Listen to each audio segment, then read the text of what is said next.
Histórias do caminho, a grande luz, Jesus.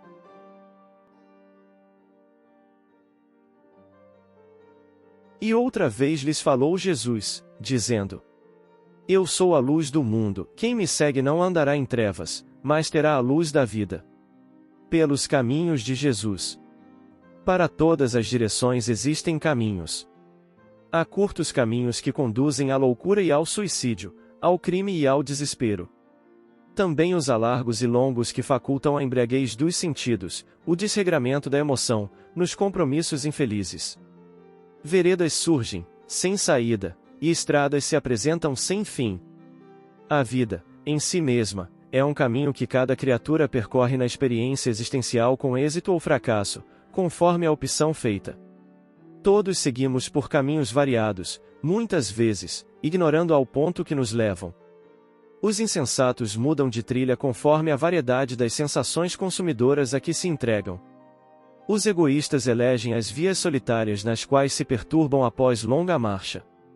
Os precipitados atiram-se pelas rotas escarpadas, tombando em abismos de sofrimentos inenarráveis. Os perversos seguem as trilhas da iniquidade e perdem-se em sombras espessas. Os lidadores do bem seguem os caminhos da esperança e se iluminam.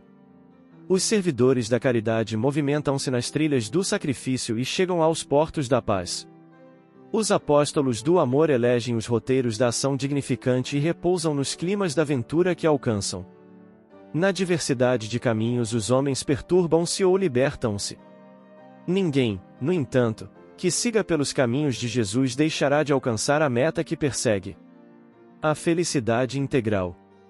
O apostolado de Jesus, na terra, prossegue com atualidade, nestes dias tumultuosos, atraindo as vidas, que se perdem noutros rumos. Pavimentados com a humildade e a renúncia, dão segurança, proporcionando alegria e bem-estar. Passam os séculos, e, das lições por ele ministradas, ressumam a harmonia e a alegria de viver. Resumimos, neste livro, algumas experiências vividas e retiradas dos ensinamentos sábios do Mestre Incomparável, a fim de contribuir, de alguma forma positiva, em favor do homem moderno, superconfortado sob alguns aspectos e noutros, inquieto, atribulado, se não infeliz. Nunca, qual ocorre nestes tempos, Jesus foi tão necessário e oportuno. A tecnologia, que conseguiu logros relevantes e respeitados, não libertou o homem dos seus inúmeros problemas. As ciências da alma, multiplicadas em escolas e ricas de conceitos valiosos, não têm podido conduzir as mentes com segurança, por falta mesmo de objetivos seguros e legítimos. A ética parece ter enlouquecido, numa civilização em que a máquina pretende substituir o homem, parecendo ajudá-lo. A violência ganha as ruas do mundo e a cultura hipertrofia-se em chavões e equívocos lamentáveis, mantendo-se na superfície da informação destituída de profundidade de conceito e de dignificação para o homem. Em todo lugar, estão presentes as sementes do medo, da perturbação, da agressividade. Sem pessimismo de nossa parte, não podemos negar os trágicos enganos das conquistas contemporâneas, ao lado, porém, de outras certamente glorificadoras do século e dos que nele vivem. Necessário parar na desabalada corrida da falta de tempo para revisar, reconsiderar, repensar Jesus. Volver aos seus caminhos e repercorrê-los, com reflexão e ternura é tarefa inadiável. Ao fazê-lo, cada indivíduo, sem dúvida, experimentará o calor da presença dele e a imanência do seu amor permeando-lhe a existência. Ninguém que possa prescindir dele e ser realmente feliz. A nossa proposta aqui fica, nestes ditames repassados de carinho, que escrevemos com as mais elevadas emoções espirituais, como contribuição, insignificante embora, para todo aquele que se encontre insatisfeito, ou inquieto, ou aturdido, ou mantenha o anseio de conquistar o reino de Deus, em última hipótese, existente no próprio coração, aguardando. Amélia Rodrigues. Salvador, 9 de setembro de 1987. Síntese histórica. Qualquer narrativa em torno da incomparável personalidade de Jesus ou da evocação dos seus feitos insuperáveis, não pode prescindir de uma análise, perfunctória que seja, da terra onde ele viveu e do povo que a habitava. Somente assim se poderá compreender a posição por ele assumida ante as transitórias governanças política e religiosa então vigentes, características desse povo sofredor, obstinado e temente a Deus, que vivia num verdadeiro oásis de monoteísmo, situado no imenso deserto de politeísmo, no qual se desenvolveram as civilizações da antiguidade. Jamais um povo e sua cultura experimentaram maior soma de perseguições e padecimentos no curso da história, sobrevivendo a todas penosas injunções, fiel às suas crenças e tradições. A Palestina, que literalmente significa a terra dos filisteus, está encravada entre o Mediterrâneo, o Líbano, o deserto da Síria, na região denominada Oriente Próximo.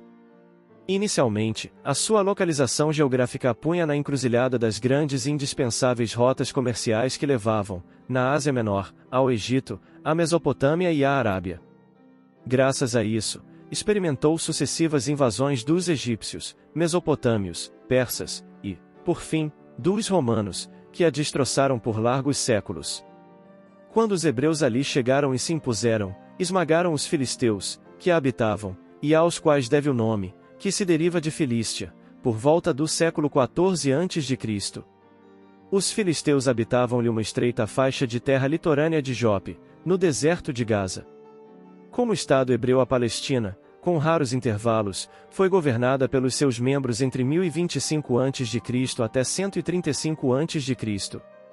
Os seus reis a conduziram até aproximadamente 586 a.C.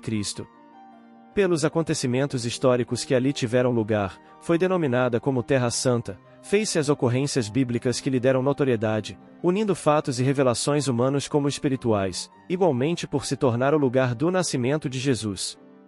Também foi chamada Terra de Canaã ou de fartura e alegria, Terra da promissão, Filístia.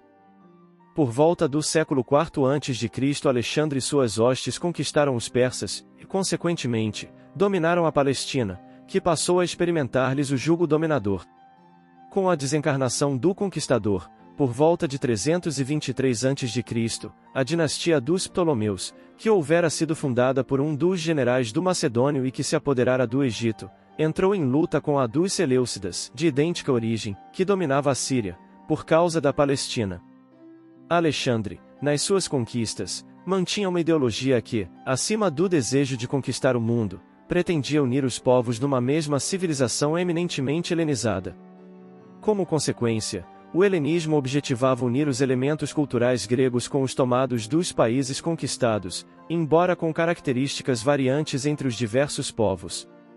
Não obstante, a bacia do Mediterrâneo propiciou-lhe a unidade que serviria, de início, para a expansão do Império Romano e, providencialmente depois, para a propagação do Evangelho de Jesus.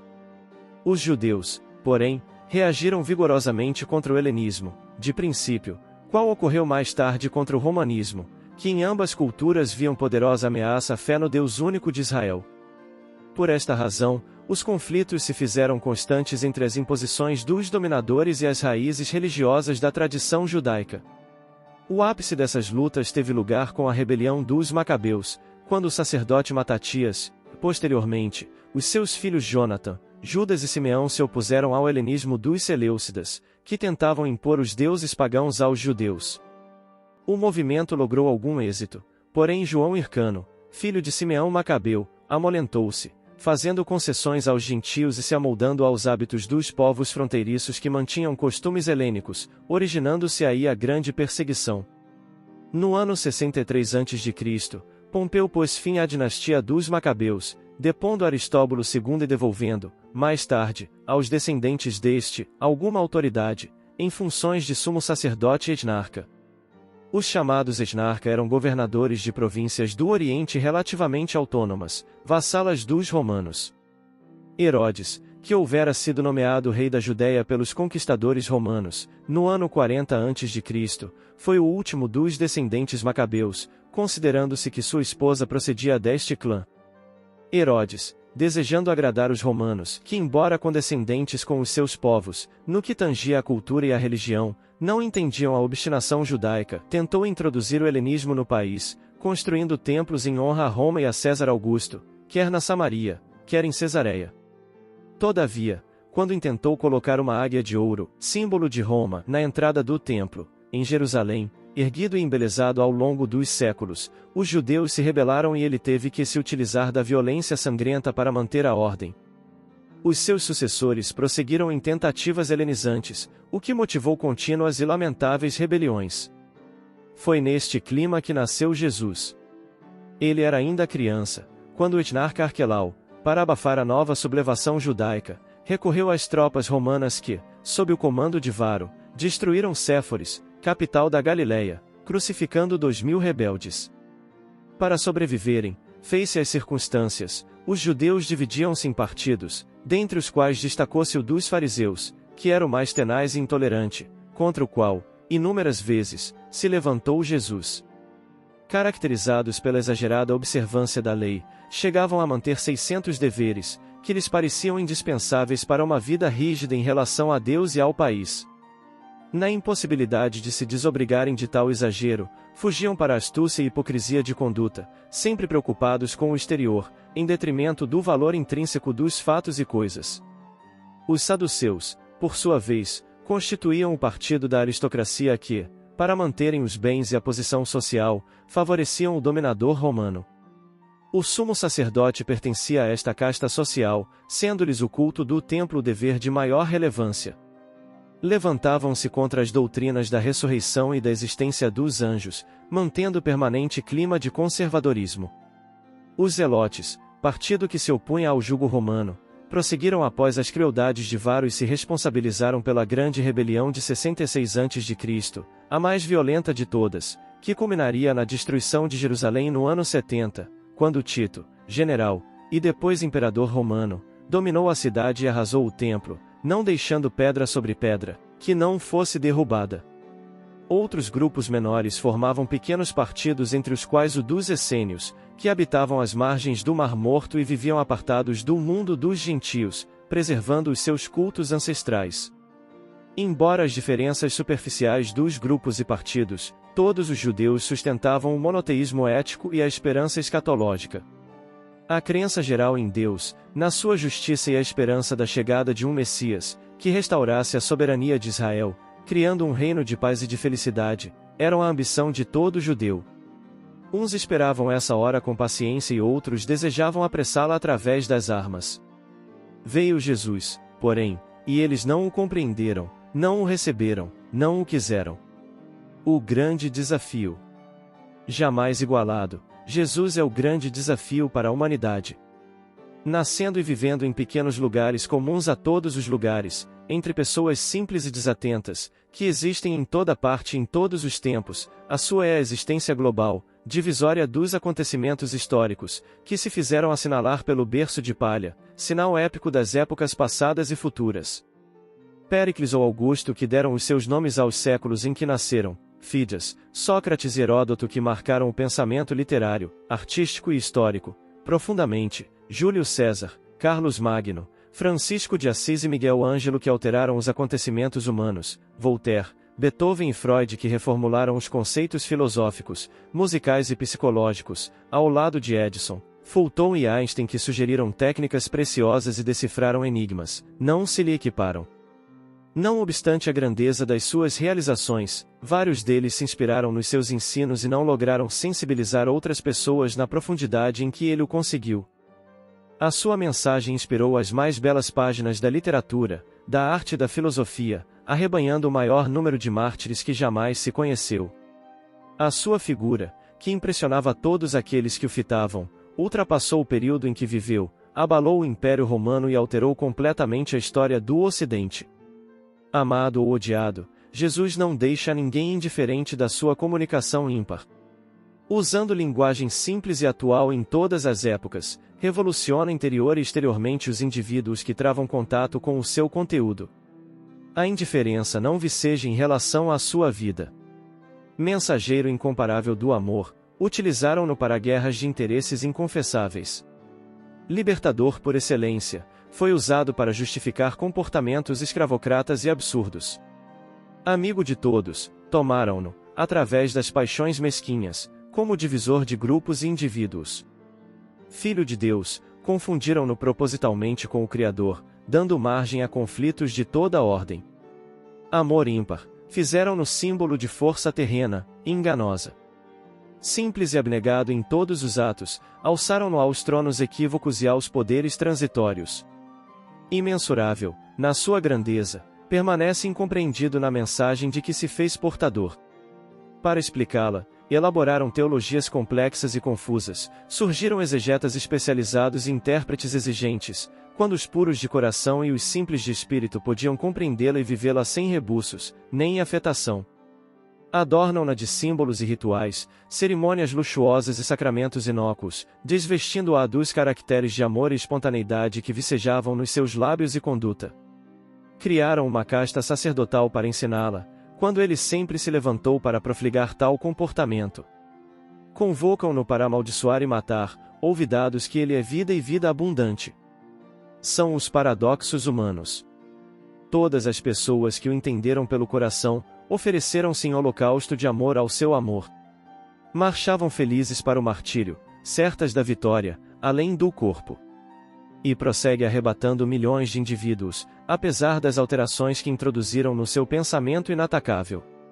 O Evangelho está perene alegria, rica de boas novas, narrado pelos 4 amigos, inunda de esperança qualquer vida e enriquece de felicidade quem o lê e medita. 2 milênios quase, depois de ele haver morrido e ressuscitado, permanece mais vivo e amado do que qualquer outro vulto da humanidade. Jesus rompe com a superficialidade e penetra o âmago dos homens, alterando-lhes totalmente a existência, porque lhes demonstra a sua realidade espiritual e divina, num mundo transitório e portador de planos e oportunidades para experiências evolutivas, libertadoras. Com algumas frases compôs o poema de liberdade, as bem-aventuranças, que são o momento glorioso da sua palavra e vida. Perseguido, crucificado, após as infamantes traição e negação dos amigos frágeis, continua convidando-nos a seguir e amá-lo, única forma de se alcançar a plenitude. A grande luz. A Galileia era o lugar ideal. Região feliz e verde, suas gentes simples confiavam de coração. Vivendo das gentilezas da terra e da fartura piscosa do seu mar, era rica de ternura e de ingenuidade. O processo da cultura vã ainda não lhe chegará, não lhe perverter os hábitos, despertando os apetites, as paixões amesquinhantes. O mar, que é um lago de água doce, medindo 12 milhas e meia de comprimento e 7 milhas e meia de largura, no seu espaço mais aberto, parece uma turquesa imensa encravada nas montanhas, a refletir o céu. Suas praias eram salpicadas de povoados e lugares alegres, onde viviam os puros de sentimentos, confiando nas bênçãos de Deus. Foi esta região que ele escolheu para o seu ministério, conforme acentua Mateus capítulo 4, versículos 23 a 25. Depois, começou a percorrer toda a Galileia, ensinando nas sinagogas, proclamando a boa nova do reino, e curando entre o povo todas as doenças e enfermidades. A sua fama estendeu-se por toda a Síria e traziam-lhe todos os que sofriam de qualquer mal, os que padeciam de dores e de tormentos, os endemoninhados, os lunáticos e os paralíticos, e ele a todos curava. Seguiram-no grandes multidões, vindas da Galileia, da Decápole, de Jerusalém, da Judéia e de além do Jordão. A dor, que a uns indivíduos asselvaja, a outros dulcifica. Sempre presente no organismo social de todas as épocas, é parte integrante da vida do homem, fenômeno biológico de desgaste emocional de reajustamento, impositivo de evolução. Quando o amor se recusa à realização do progresso, a dor propele a sua conquista.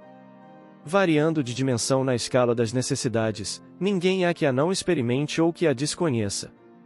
Não será de estranhar que as criaturas, diante de qualquer indivíduo que as convoque a uma mudança de comportamento e lhes fale da imperiosa busca de Deus, não apresentem as mazelas e aflições, a fim de se sentirem menos sobrecarregadas, portanto, mais predispostas a ouvirem a mensagem. O estômago esfaimado dificulta a atenção de outro assunto, que não seja o pão, e impede o raciocínio. A enfermidade, que enfraquece as resistências físicas e morais, não permite o discernimento que esclarece e guia com segurança. Diante de Jesus, os homens tornavam-se crianças e despiam-se dos atavismos, apresentando-lhe as fraquezas e rogando-lhe apoio. Ele passeava a sua misericórdia sobre as humanas tristezas e espalhava alegrias e responsabilidades. Somente poucos, porém, o entendiam, o que é lamentável. O contato com ele deveria mudar os rumos das vidas. Nem todos, porém, que o buscavam, após os benefícios recebidos, seguiam-no. Desatentos e ansiosos iam além, para retornarem ao seu inefável amor, nos amanheceres do futuro, em outras reencarnações, saudosos da sua presença e amargurados por havê-lo deixado.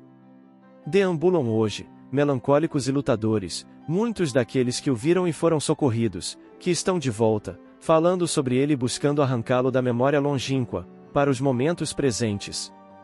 Quem conheceu Jesus, jamais o olvidará e dele não mais se libertará.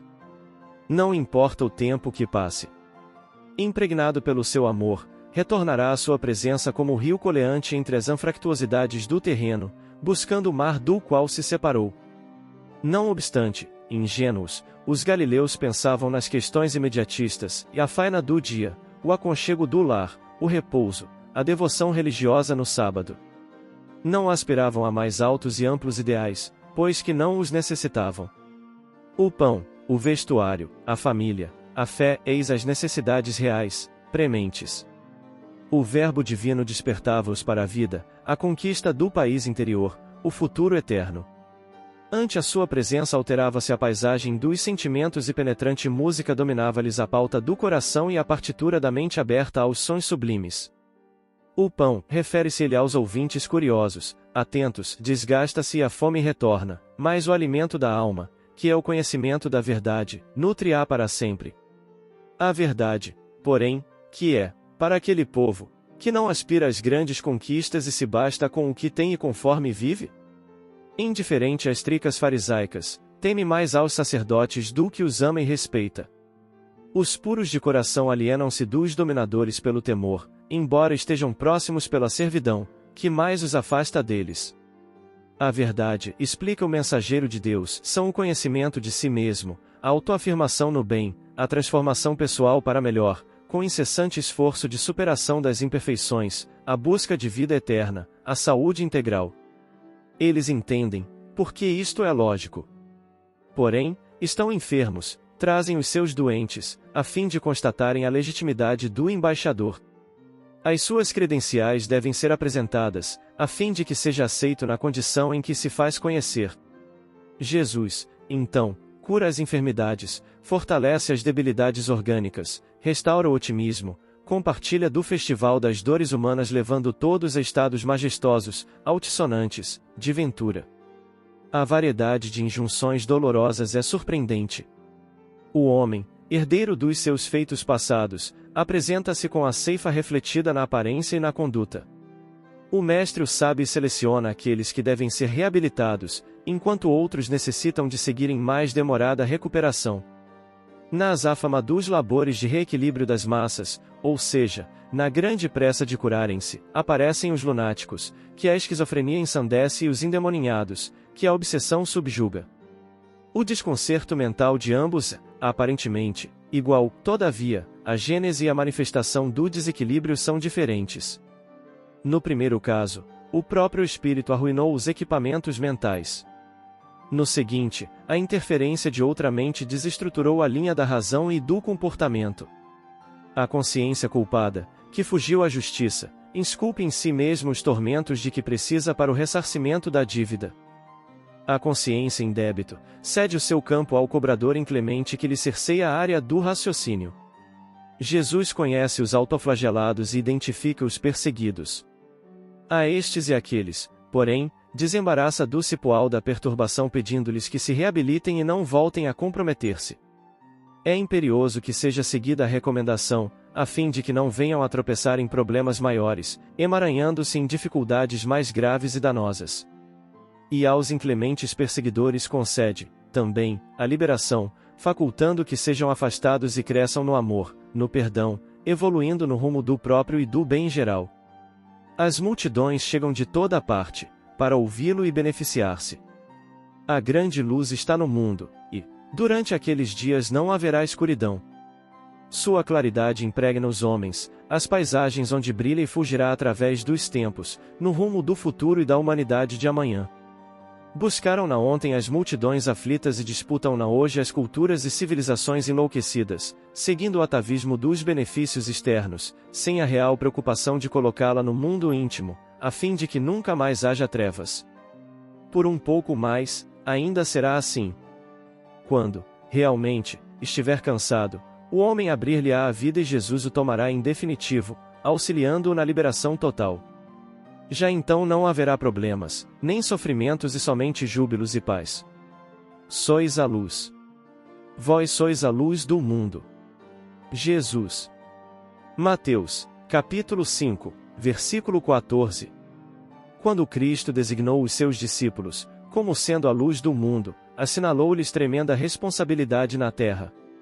A missão da luz é clarear caminhos, varrer sombras e salvar vidas, missão essa que se desenvolve, invariavelmente, à custa do combustível que lhe serve de base.